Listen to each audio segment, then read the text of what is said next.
Isso aqui é um teste. É um teste. Esse vídeo é para tratar sobre o tema da reencarnação, tá? Segundo os estudos de um rabino chamado Isaac Luria, em seu livro Portais da Reencarnação, que já tem tradução para o português. É um compêndio. Veja bem, aqui eu não sigo o judaísmo, eu sigo as instruções da Kabbalah. Há quem diga que é necessário se converter ao judaísmo para estudar a Kabbalah. Eu penso totalmente diferente disso. O meu estudo de Kabbalah, ele ocorre a partir do momento em que eu desejo ter mais conexão com o Criador. E como a Kabbalah, na visão judaica, ela é o nível mais alto, é o quarto nível de estudos do Antigo Testamento, reservado para sábios, porque o estudo é muito profundo, tá? Mas a Kabbalah, ela significa recebimento, né? A palavra Kabbalah em hebraico significa recebimento. E ela é um compêndio de leis, de instruções que explicam de forma sistemática, né, organizada, os efeitos, né, de causa e efeito que ocorrem nesse mundo da matéria, né, nesse mundo da ação, chamado de Malhut, né, desse reino de Malhut. E isso é para toda a humanidade. Isso não está reservado aos judeus. Isso foi guardado por eles por muito tempo, porque, né, no início todas as pessoas falavam hebraico antigo, mas houve o que eles chamam de evento de Torre de Babel, em que as línguas se misturaram e que muitos passaram a ter língua própria. Mas assim, a língua ancestral da humanidade é o hebraico antigo. Mas o hebraico antigo existe muito antes de Israel, dos judeus, dos hebreus. Então, o hebraico antigo também é uma língua da humanidade, foi dada pelo Criador para a humanidade. E quando nós ouvimos qualquer palavra, qualquer nome sagrado em hebraico antigo, a nossa alma desperta. Isso é fato. Eu venho estudando Kabbalah desde 2013. Fiz uma pausa e voltei a estudar. Para quem não me conhece, eu tenho uma história de sensitividade.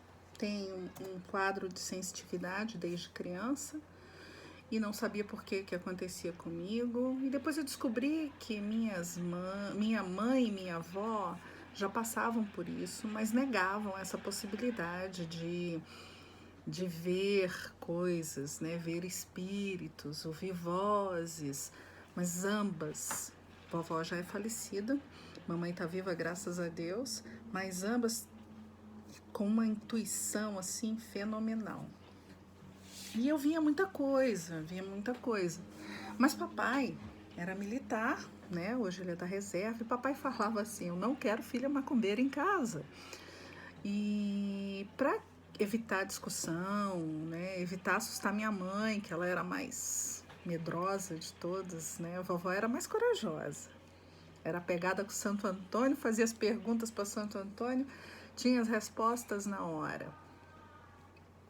E eu achava aquilo tudo muito interessante. Então, aos 12 anos, as coisas começaram a acontecer de forma que eu precisei investigar o que era aquilo tudo que acontecia comigo, né? Aquelas pessoas que eu via que não estavam ali, que só eu que via. e o que me era dito, o que acabava acontecendo, e eu não tinha noção de quem falava, mas o que a pessoa falava acontecia. E era um homem, né? Era a voz de um homem, não era um amiguinho imaginário da minha idade, não, era um homem.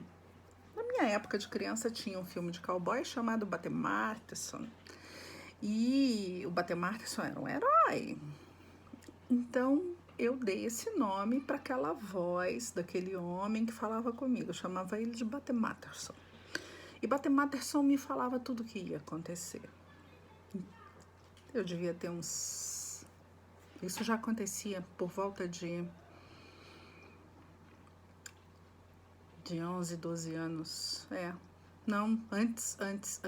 Eu devia ter uns 8 a 9 anos, quando as vozes começaram a aparecer. Com o tempo, eu ouvia histórias de pessoas que tinham ficado loucas, que ouviam vozes. Então, eu resolvi ficar quieta. Mas aos 12 anos foi impossível. Eu acabei aprendendo a jogar cartas sozinha e os resultados eram reais, né? Algumas amigas da mamãe pediam para eu jogar carta, era bem interessante. Até hoje eu jogo baralho cigano. Também aprendi a jogar o tarô, praticamente sozinha, e fui confirmando os ensinamentos que eu recebia desse outro lado, né? Desses seres espirituais que tinham aparência humana, assim,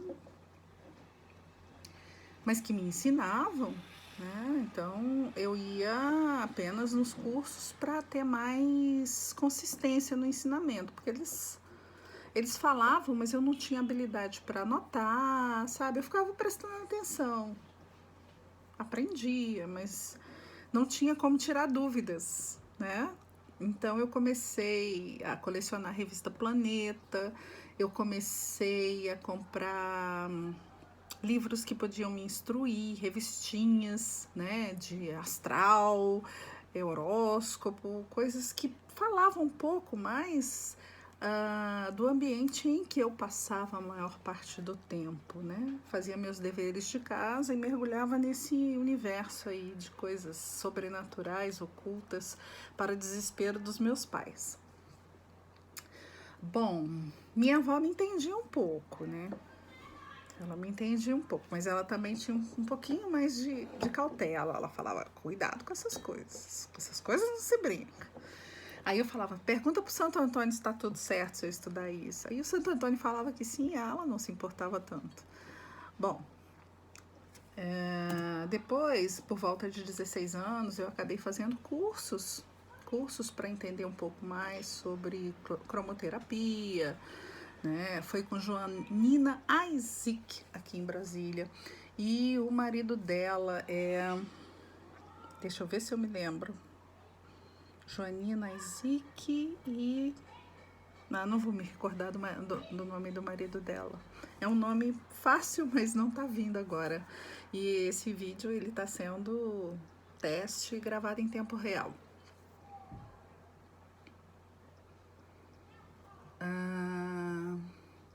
Então, com a Joanina Isaac, ela tinha uma loja incrível aqui em Brasília chamada Kelps Pirâmide. Eu aprendi a tirar as minhas dúvidas com a Joanina. E ela falava, como você aprendeu? Com quem você aprendeu? Eu não falava que era com o espírito. Eu falava, pesquisando, lendo na revista Planeta. Ela, que ótimo, você tá com uma base muito boa e você é nova. E as coisas iam, né? Eu ficava bem satisfeita com os resultados da Joanina, né? Dos comentários da Joanina. Quer dizer, o que eu aprendia com o espírito batia com o que quem sabia mais do que eu, né? Me esclarecia aqui. Estava verdadeiro. Bom, outra pessoa que eu fiz curso, também fiz aos 24 anos, um curso de tarô com Mariana Feodato. Mariana Feodato, ela era uma advogada, ela atendia primeiramente numa livraria acho que o nome da livraria era Forças Ocultas, que de repente deixou de existir. E aí eu cheguei até a fazer o curso nessa livraria, era na 209 Norte, aqui na Asa Norte, em Brasília. Antes disso, eu também, quando eu passei num concurso público, aos 21 anos, eu entrei para o estudo do pensamento, né? Eu fiz aquele curso que antigamente tinha o nome de Método Silva de Controle Mental, né? Curso Método Silva de Controle Mental, e aprendi muitas coisas. Esse curso eu fiz com o Monsenhor Arlindo. Nessa época eu estava entre 21 e 22 anos e aprendi muita coisa, consegui sistematizar umas questões que aconteciam de forma aleatória, que não eram muito legais, né, que às vezes me assustavam. Então foi muito bacana ter o apoio de Monsenhor Arlindo, que me chamava de bruxinha na ocasião, porque eu conseguia fazer algumas coisas com facilidade, né? Eu não tinha bloqueios e nunca tive medo, era meio desafiadora com o invisível. Gosto do oculto, do invisível, e me relaciono bem com o que está oculto, né? Não, segredos não existem para mim, as coisas aparecem. As verdades acabam aparecendo sem que eu vá atrás, né? Mas é assim, gente. O contato é de lá para cá. Então não sou eu que faço um contato com o mundo espiritual, não. O mundo espiritual chega e me conta o que está acontecendo, me pede auxílio, e dentro da minha possibilidade, sim, eu auxilio, né? Às vezes é para dar o recado para um familiar, às vezes é para dizer que está morto, às vezes é para mostrar onde o corpo está, nesse aspecto. Mas nessa atividade eu já estou meio parada. Eu tive um alerta de um dos espíritos, e ele falou, não fale mais. Porque se você contar a respeito desse caso, é você a próxima vítima. Então, eu silenciei, de lá para cá, evitei. Mas houve um caso que me deixou, foi o que me marcou, porque eu tinha sido requisitada para o Ministério Público, do MPDFT. E aí eu fiquei lotada lá numa promotoria, e tinha um rapazinho que tinha uma deficiência em razão de um acidente automobilístico, e todos os dias ele ia à promotoria e eu acabava atendendo junto com as demais servidoras que estavam por lá. E ele por fim já estava muito revoltado, né? Falava que queria morrer e tudo mais, e eu estava grávida do meu terceiro filho, do meu terceiro filho.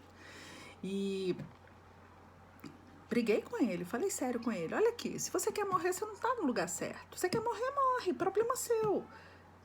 Agora, você vir para cá e ficar falando essas coisas pesadas para todo mundo, olha, eu quero ter meu filho em paz, quero ver meu filho crescer.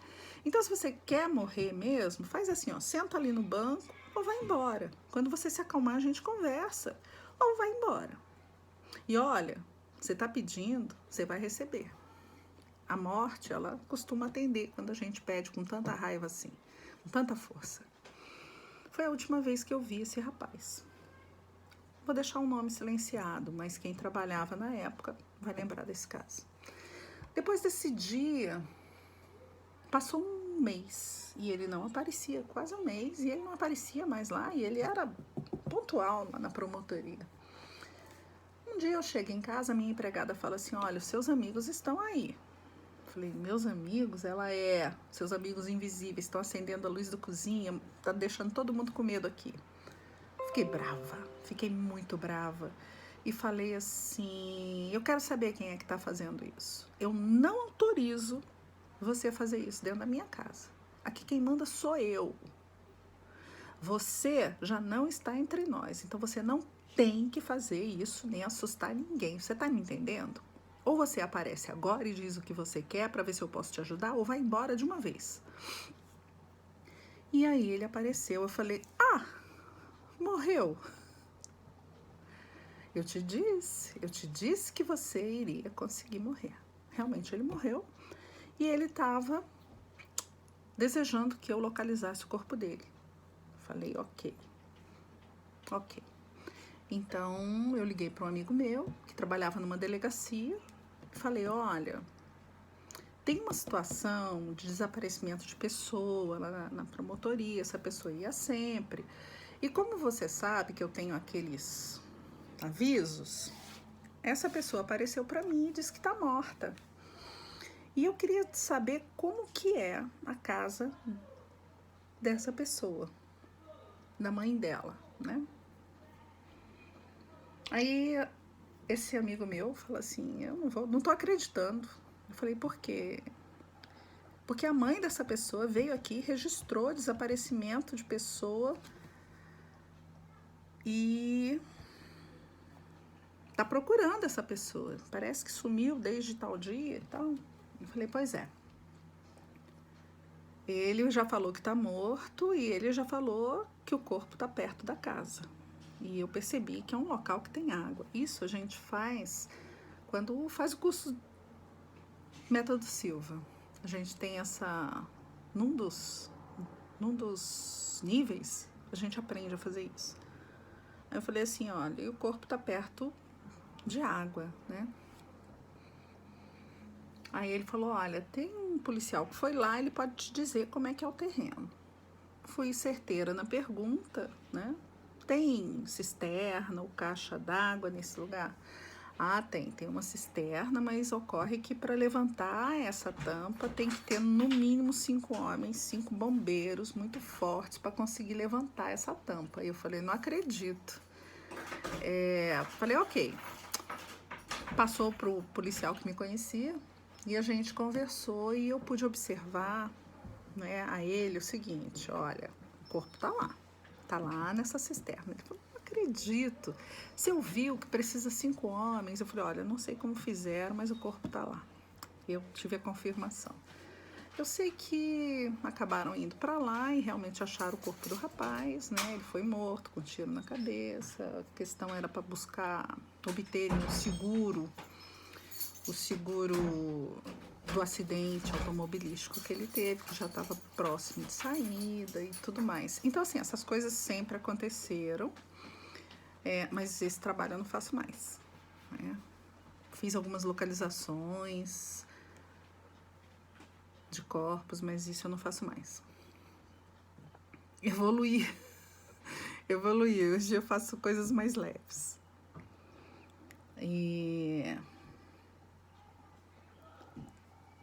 Então essa é uma